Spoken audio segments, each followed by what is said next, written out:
Mob justice বা moral policing. সরকার বারবার তার অবস্থান স্পষ্ট করেছে এটা বলে যে মব জাস্টিস বা মোরাল পুলিশিং এর কোনো সুযোগ এখানে নেই, এদেশে নেই। সরকার এটার বিরুদ্ধে সবসময়ই একটা শক্ত অবস্থানে আছে।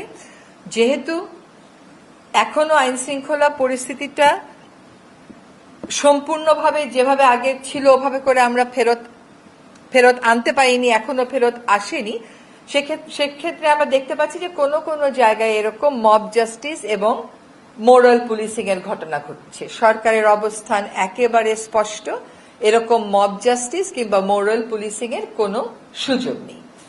মোহাম্মদপুরের একটি ঘটনা নিয়ে অনেক কথাবার্তা হয়েছে। এটার ব্যাপারে আজকে আমরা জেনেছি যে আসলে উভয় পক্ষই পুলিশের সামনে একটি আপোষনামা স্বাক্ষর করেছে এবং যেহেতু দুই পক্ষই আপোষনামায় স্বাক্ষর করেছে, কাজী সেক্ষেত্রে ওইটাকেই আমাদের চূড়ান্ত বলে বিবেচনা করতে হচ্ছে।